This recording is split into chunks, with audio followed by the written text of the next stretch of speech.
मैं फिर से हाजिर हूँ आपके सामने और आप हाजिर हैं हमारे चैनल पर। तो हमारे चैनल पर सबसे पहले आपका स्वागत है और आज मैं फिर से एक बहुत ही महत्वपूर्ण विषय को लेकर के आई हूँ और यह जो विषय होगा यह किसी आज का कोई लेक्चर नहीं होगा। आज मैं किसी समय विशेष पर हुई कुछ महत्वपूर्ण घटनाओं पर प्रकाश डालूंगी और वह समय विशेष क्या होगा? वह समय विशेष होगा स्वतंत्रता से पहले 7 साल, स्वतंत्रता के पहले 7 साल में भारत में कौन कौन सी महत्वपूर्ण घटनाएं घटी और किन किन दौर से गुजरकर भारत को स्वतंत्रता मिली। यूं तो भारत को स्वतंत्र कराने की जो प्रयास चल रहे थे, वर्षों से चल रहे थे, हम जानते हैं। हमने देखा कि किस तरह ईस्ट इंडिया कंपनी आई, किस तरह से गवर्नर जनरल ने वहाँ पे अपने स्वार्थ के लिए भारत का आर्थिक शोषण किया और हम देखते हैं 1857 में किस तरह अंग्रेजों के विरुद्ध भारतीयों का गुस्सा फूट पड़ा। यह क्रम चलता ही रहा। हमने देखा कि कांग्रेस की स्थापना हुई, नरम दल बने, गरम दल बने, क्रांतिकारी आंदोलन हुए। ये सब कुछ चलता ही गया और इसका एकमात्र उद्देश्य क्या था? भारत को स्वतंत्र करना। यहाँ पर मैं बात करूंगी 1940 से 1947 के बीच हुई महत्वपूर्ण घटनाओं के बारे में। तो सबसे पहले मैं बात करूंगी, इससे पहले के बारे में मैंने इसके पिछले वीडियो में बताया है, आज मैं इसके आगे बता रही हूं। सबसे पहले मैं बात करूंगी 23 मार्च 1940। यह एक बहुत ही महत्वपूर्ण तारीख है या साल है। क्यों? क्योंकि इस साल, इस दिन पाकिस्तान का प्रस्ताव लाहौर अधिवेशन में प्रस्तुत किया गया था। जिस तरह कांग्रेस का अधिवेशन हर साल होता था, उसी तरह मुस्लिम लीग का भी अधिवेशन हर साल होता था और इस साल लाहौर में हुआ था, जहां मोहम्मद अली जिन्ना ने एक अलग पाकिस्तान या एक अलग देश की मांग की, जो भारत से निकाला हुआ हो, भारत को बांट करके किया गया। हम जानते हैं कि 1937 में आम चुनाव हुए थे भारत में और इसके तहत कांग्रेसियों को बहुत अधिक मत मिला था। बहुत अच्छे मत से वो बहुत सारे प्रांत में, लगभग नहीं 8 प्रांत में उन्होंने अपनी सरकार बनाई थी। लेकिन 1939 आते आते हम क्या देखते हैं? सेकेंड वर्ल्ड वॉर शुरू हो जाता है और अंग्रेजों ने बिना भारतीयों के परामर्श लिए, बिना भारतीयों से कोई विचार विमर्श किए, भारत को भी दूसरे विश्व युद्ध में झोंक दिया जाता है ब्रिटिश के द्वारा। इस बात का विरोध भारतीय करते हैं, कांग्रेस करते हैं और इस विरोध के परिणाम स्वरूप क्या होता है कि मंत्रिमंडल से कांग्रेसियों का इस्तीफा दे देना। जहां पे वो प्रांत में शासन में थे, वहां उन्होंने अपना इस्तीफा दे दिया और उन प्रांतों को फिर से गवर्नर जनरल ने संभाल लिया। तो इस तरह से हम देखते हैं कि सेकेंड वर्ल्ड वॉर शुरू होने के साथ ही भारतीय राजनीति में भी बहुत परिवर्तन आए। जब मंत्रिमंडल का टूट गया, खत्म हो गया, तो मुस्लिम लीग को इससे बड़ी खुशी हुई, उससे कोई बहुत दुख नहीं हुआ, चलो अच्छा हुआ। और ऐसे में हम देखते हैं कि 1940 में लाहौर अधिवेशन में जिन्ना ने कहा कि हम 2 राष्ट्र हैं, हिंदू और मुस्लिम कभी एक नहीं हो सकते हैं। हिंदू और मुस्लिम बिल्कुल अलग हैं, हर मामले में अलग हैं और इसलिए इन दोनों का अलग राज्य होना चाहिए। द्विराष्ट्रीय राष्ट्र का सिद्धांत इन्होंने अपने हिसाब से रखा कि इसी में हमारा भी कल्याण है और हिंदुओं का भी कल्याण है। तो इस तरह से हम देखें ये समय बहुत ही महत्वपूर्ण है। अब हम बात करते हैं अगस्त प्रस्ताव। उस समय भारत के वाइसराय जो थे वो लिनलिथगो थे और ये 1940 ईस्वी में इस प्रस्ताव को पेश किया गया। और क्यों पेश किया गया? हमने अभी कहा कि सेकंड वर्ल्ड वॉर शुरू हो गया था। अंग्रेजों ने भारत से बिना परामर्श किए, बिना विचार किए भारत को युद्ध में धकेल दिया था। अंग्रेजों ने भारतीयों ने इसका विरोध किया और उन्होंने अंग्रेजों को कहा कि हम लोग किसी भी तरह से आपकी मदद नहीं करेंगे इस सेकंड वर्ल्ड वॉर में। इस बात को लेकर ब्रिटिश सरकार को चिंता हुई कि नहीं, ऐसा तो नहीं होना चाहिए, भारतीयों को साथ लेकर ही चलने में भलाई है। तो इस उद्देश्य से कि भारतीय हमारे साथ आ जाए, दूसरे विश्व युद्ध में भी हमारा समर्थन करें, जैसा कि फर्स्ट वर्ल्ड वॉर में किया था, उस तरह का समर्थन करें। और इसके लिए अगस्त प्रस्ताव पेश किया गया, जिसमें कहा गया कि अरे आप लोगों को युद्ध समाप्त होने के बाद औपनिवेशिक स्वराज दिया जाएगा, क्यों परेशान होते हैं?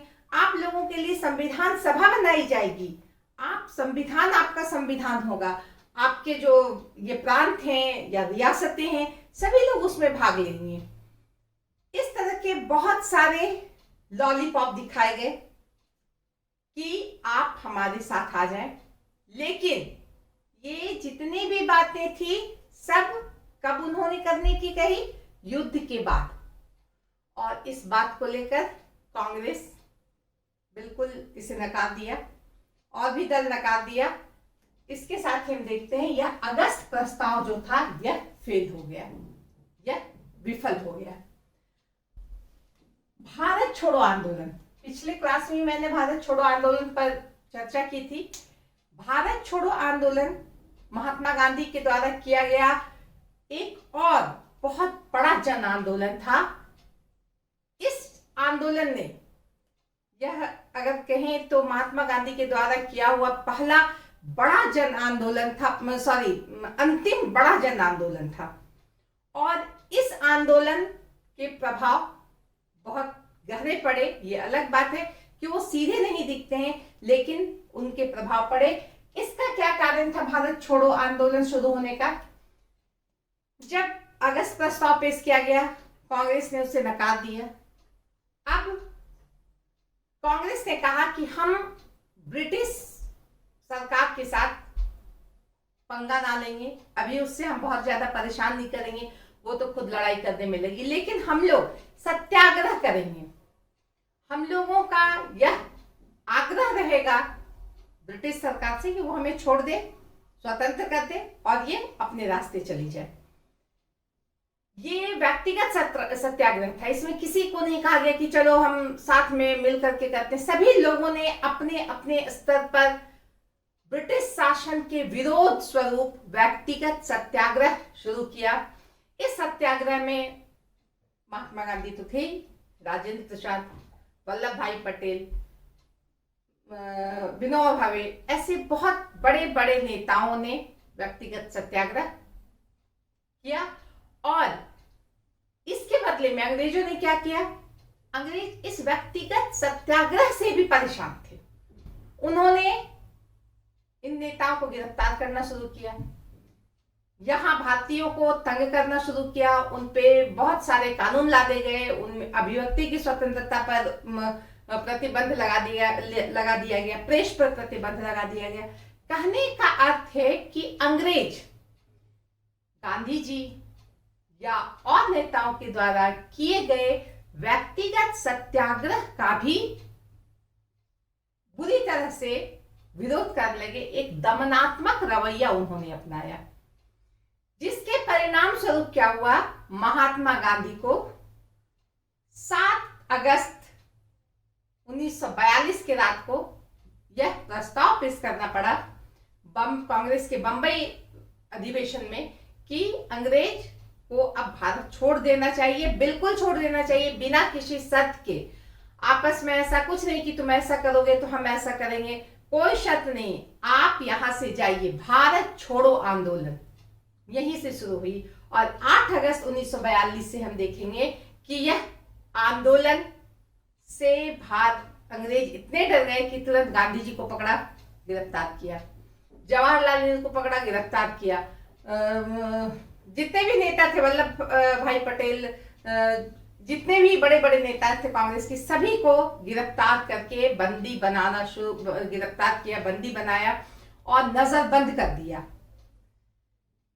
इसको ऐसा तो किया अंग्रेजों ने, लेकिन इससे जो भारतीयों की जो जोश था भारत को स्वतंत्र करने का, वह कम नहीं हुआ। इसको दबाने के लिए अंग्रेजों ने भारतीयों पर बहुत ज्यादा अत्याचार किए और ये भारत छोड़ो आंदोलन एक बहुत बड़ा आंदोलन बना। यह अलग बात है, यह 1944 तक चला, लेकिन इसकी जो समाप्ति है वह बहुत वैभवपूर्ण तरीके से नहीं हुई। लेकिन फिर भी इस आंदोलन ने एक प्रकार से ब्रिटिश सरकार को एक अल्टीमेटम दे दिया, उसे डरा दिया कि नहीं, अब तो हमें छोड़ना ही पड़ेगा भारत को। तो यह एक बहुत बड़ी घटना थी, भारत छोड़ो आंदोलन 1942 में। ये बंबई अधिवेशन में हुआ था। उस समय जो अध्यक्ष थे कांग्रेस के, वो मौलाना अबुल कलाम आजाद थे, उन्हीं की अध्यक्षता में बंबई में ये कांग्रेस अधिवेशन हुआ था। श्री राजगोपालचारी योजना, ये 1944 में हुआ। हम देखते हैं कि मोहम्मद अली जिन्ना पाकिस्तान की मांग को लेकर एकदम अड़ गए थे और कांग्रेस नहीं चाहती थी कि भारत का बंटवारा हो। इन ऐसी स्थिति में श्री राजगोपालचारी ने मोहम्मद अली जिन्ना से बात की, उन्हें समझाया कि हमें एक राष्ट्र के रूप में रहना है, हमें देश को 2 भागों में नहीं बांटना है, हमारा उद्देश्य अलग होना चाहिए, ये गलत रास्ता है। लेकिन राजगोपालचारी की यह बात जिन्ना के द्वारा नहीं मानी गई और यह योजना या यह जो प्रस्ताव था वह भी फेल हो गया। अब बात करते हैं शिमला समझौता।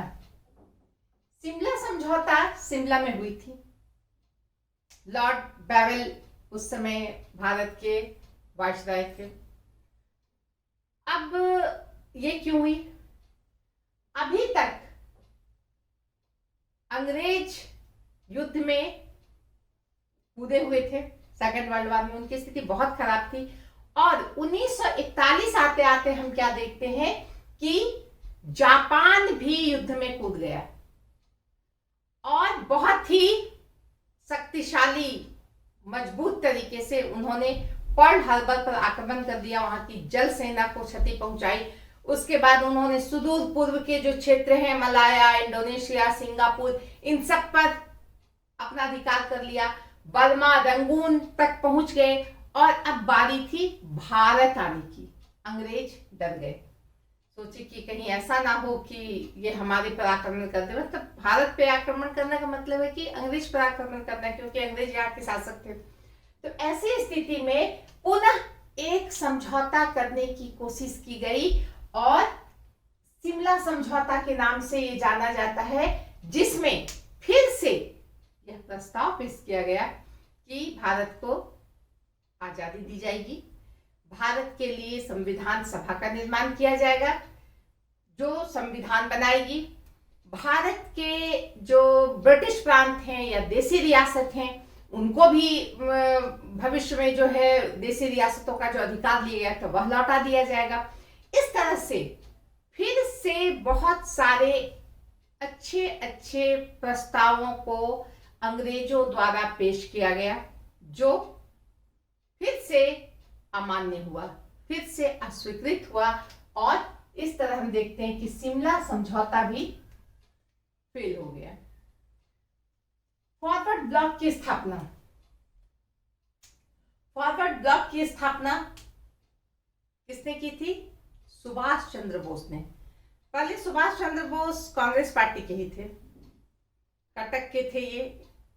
इन्होंने आईसीएस की परीक्षा पास की थी। इन्होंने असहयोग आंदोलन में इतना बढ़ चढ़कर भाग लिया कि इन्होंने अपनी वो जो सरकारी नौकरी थी उससे त्याग पत्र दे दिया और कांग्रेस में ये पूरे समर्पित भाव से लगे रहे। भारत को आजाद करने की भी इनकी बहुत अधिक रुचि थी, लेकिन इनका विचार थोड़ा हटके था।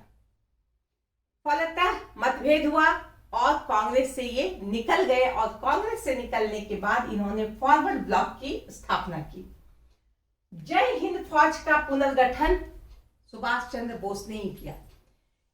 बहुत बार कंफ्यूजन हो जाता है कि आजाद हिंद फौज का संगठन जो है, स्थापना जो है, ये सुभाष चंद्र बोस ने किया था, लेकिन ऐसी बात नहीं है। आजाद हिंद फौज का गठन रास बिहारी बोस और मोहन सिंह ने की थी जापान में। और जब ये सुभाष चंद्र बोस 1941 में यहां से छुपकर जापान चले गए, जापान से वो जर्मनी गए, जर्मनी में वहां उन्होंने हिटलर से बात की। उनका विचार था कि अंग्रेज के जो दुश्मन हैं उनसे मिलकर अंग्रेजों के खिलाफ हम जाएं और अपने देश को स्वतंत्र करें। ये उस विचारधारा के समर्थक थे और इसी ख्याल से उन्होंने जापान हो या जर्मनी हो, इनसे अपना संपर्क साधा। तो इस तरह हम देखते हैं कि आजाद हिंद फौज को इन्होंने पुनर्गठित किया, फिर से नए तरीके से उस सेना को सजाया। उसमें क्या खास बात थी? बहुत बड़ी सेना, कहा जाता है कि इसमें 70,000 सैनिक थे। और ये सैनिक कौन थे? जो अंग्रेजों की तरफ से जापानियों से लड़ने गए थे, जिन्हें जापानियों ने बंदी बना लिया था, उन सारे सैनिकों को मोहन सिंह के सुपुर्द कर दिया गया था कि ये लोग तुम्हारे भारतीय सैनिक हैं ना, इसे हमने पकड़ लिया। और मोहन सिंह, रासबिहारी बोस और बाद में सुभाष चंद्र बोस ने इन सैनिकों को नए तरीके से संगठित किया। बहुत सारे रेजिमेंट बनाए गए और जितने भी रेजिमेंट थे वो किसी ना किसी स्वतंत्रता सेनानी के नाम पर थे। इसमें से एक महिला रेजिडेंट भी था, जिसे हम जानते हैं कि उसका नाम लक्ष्मीबाई रेजिडेंस था। तो इस तरह से जो है हम देखते हैं कि आजाद हिंद फौज की स्थापना हुई और इनका जो नारा था वो क्या था? दिल्ली चलो, जय हिंद, दिल्ली चलो। ये सुभाष चंद्र बोस का नारा था। अपने सैनिकों को उकसाते हुए, अपने सैनिकों को में जोश भरते हुए उन्होंने ऐसा नारा दिया था। तो इस तरह हम देखते हैं आजाद हिंद फौज की स्थापना जो है यह 43 में हुई। ऐसे आजाद हिंद फौज की स्थापना 1941 में हुई थी, लेकिन सुभाष चंद्र बोस के हाथों में 1943 में इसकी बागडोर जो है इस समय आई। बंबई नौसैनिक विद्रोह, यह भी एक बहुत बड़ी घटना थी। बंबई में जो नेवी वाले थे, जल सेना वाले थे, उन्होंने अंग्रेजों के खिलाफ विद्रोह कर दिया। यह भी एक बहुत बड़ी घटना थी। अनेक अंग्रेज जो सैनिक थे या गैर सैनिक अंग्रेज थे उन्हें मार दिया, अधिकारी थे उन्हें मार दिया, क्योंकि अंग्रेजों का जो यह रवैया था, भारत विरोधी रवैया, यह इन्हें पसंद नहीं आया और इसके कारण इन्होंने ऐसी हिंसात्मक कार्रवाई की। उन्होंने जो ये थे बड़े बड़े जहाज, जो नौसैनिक जहाज होते हैं जहां ब्रिटिश के झंडे लगे रहते थे, उन झंडों को उतारकर वहां उन्होंने कांग्रेस के झंडे या मुस्लिम लीग के झंडे लगा दिए। तो इस तरह से हम देखते हैं कि यह बंबई नौसैनिक विद्रोह एक ऐसी घटना थी इसने भी भारत को स्वतंत्र कराने के लिए एक दबाव या प्रेशर बनाने में बहुत बड़ी भूमिका निभाई। अब हम बात करते हैं कैबिनेट मिशन योजना। यह 1946 में, मार्च 1946 में भारत की स्थिति बहुत ही खराब होती जा रही थी। राष्ट्र का सिद्धांत, पाकिस्तान की मांग जो है और कांग्रेस का भारत का बंटवारा नहीं होने देने की बात, इन सब के कारण हम क्या देखते हैं कि भारत में बहुत ही गर्म माहौल हो गया था, हिंसात्मक माहौल हो गया था, खून बहाने की प्रतियोगिता चल गई थी। एक तरफ हिंदू कहीं मारे जा रहे हैं, कहीं मुसलमान मारे जा रहे हैं। तो ऐसी स्थिति में कैबिनेट मिशन आई और इन्होंने सोचा कि भारत की ऐसी अव्यवस्थित स्थिति को सही किया जाए और इसके द्वारा उन्होंने बहुत सारे प्रस्ताव रखे। इसमें उन्होंने सीधे पाकिस्तान की जो मांग है उसे स्वीकार नहीं किया, लेकिन इन्होंने पूरे भारत को 3 भागों में बांट दिया, जैसे मद्रास, बंबई, उत्तर प्रदेश, संयुक्त प्रांत, बिहार, इन सबों को एक प्रांत में एक जगह रख दिया जहां हिंदू बहुल लोग थे। दूसरी तरफ पंजाब, सिंध, उत्तर पश्चिम का क्षेत्र, इसे मुस्लिम भागों में बांट दिया, ये मुस्लिम का क्षेत्र है। और आसाम और पंजाब, इसे आसाम और बंगाल, ये जो हैं ये इसमें हिंदू और मुसलमान दोनों बराबर हैं। तो इस तरह से 3 भागों में कैबिनेट मिशन के द्वारा बांटा गया। बहुत सारी बातें इसमें भी थी, इस पर हम बाद में अलग से चर्चा करेंगे। ये कैबिनेट मिशन योजना जो 1946 में आई थी, ये बहुत बड़ा चैप्टर है अपने आप में, इस पर मैं अलग से चर्चा करूंगी। कहने का मतलब है कि कैबिनेट मिशन योजना आई जिसमें कुछ खामियां होने के बावजूद भी कुछ अच्छाइयां थी। और जब भारत आजाद हुआ और जब तक संविधान नहीं बना, तो इसी कैबिनेट मिशन योजना के नियम कानून को स्वीकार किया गया था। तो इस तरह कैबिनेट मिशन योजना हम क्या कर सकते हैं, 1946 में आई, जो भारत में जो अव्यवस्था फैली हुई थी उसको कंट्रोल करने के लिए। अब हम बात करते हैं सीधी कार्रवाई। सीधी कार्रवाई क्या थी? कैबिनेट मिशन योजना के अंतर्गत अंतरिम सरकार की बात कही गई कि अंतरिम सरकार एक बनाई जाए। इसमें 14 सदस्य होंगे, इसमें 6 कांग्रेस के होंगे, 5 मुस्लिम होंगे, 1 पारसी होंगे, 1 सिख होंगे। तो इस तरह जो अंतरिम सरकार की बात कही गई, ये मुस्लिम लीग को पसंद नहीं था, लेकिन उन्होंने शुरू में हाँ कर दी और बाद में ना कर दी। और इसके साथ ही उन्होंने सीधी कार्रवाई की बात कही। पाकिस्तान अगर नहीं देने की बात करोगे तो हम सीधी कार्रवाई करेंगे। सीधी कार्रवाई का क्या मतलब था कि हम खुल करके हम बताएंगे कि नहीं, हमको पाकिस्तान चाहिए, इसके लिए हमें जो भी करना होगा हम करेंगे, ये हिंसा करेंगे, हत्या करेंगे, खून बहाएंगे। तो यह जो है ये बहुत महत्वपूर्ण दिन था, 16 अगस्त 1946, जो अपने आप में एक बहुत ही बुरा दिन था, जिस दिन हिंदू और मुसलमान का कत्लेआम हुआ। आसाम हो, सिलहट हो, वहां पे तो हिंदुओं को एकदम से मारकर भयंकर हत्या की गई। बिहार में मुसलमानों की भयंकर हत्या की गई। कहने का मतलब है ये पूरे देश में किस लिए? पाकिस्तान अलग बनाने के लिए मोहम्मद अली जिन्ना के द्वारा यह कार्रवाई की गई थी। इसे हम सीधी कार्रवाई के नाम से जानते हैं।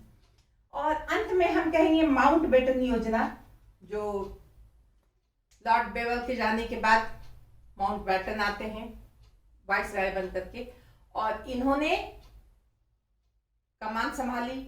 उन्होंने देखा कि भारत की स्थिति बहुत ही खराब है।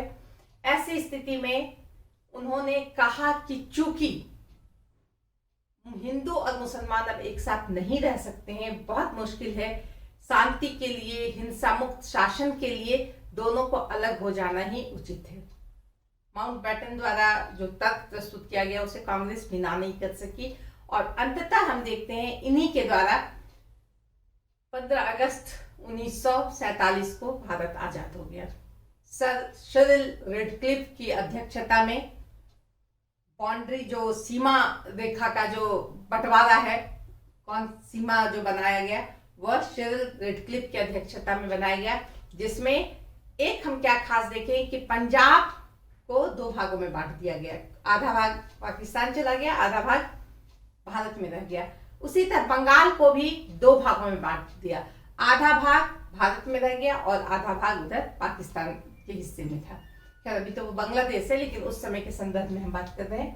तो इस तरह से माउंटबेटन योजना, और जब विभाजन हो ही गया तो क्या कहते हैं, पाकिस्तान में मोहम्मद अली जिन्ना वहाँ के प्रधान बने, और यहाँ पे तत्काल वायसराय माउंटबेटन ने ही गवर्नर जनरल के रूप में पदभार संभाला कुछ दिनों के लिए। बाद में उसमें लोग भारतीय आ गए। तो इस तरह से हम देखते हैं कि ये जो तिथि थी, ये जो साल था भारत के स्वतंत्र होने का पूर्व 7 साल, यह बहुत ही महत्वपूर्ण था भारतीय स्वतंत्र भारत के इतिहास में। तो इसके साथ ही मैं आज यहाँ ये क्लास समाप्त करती हूँ। धन्यवाद।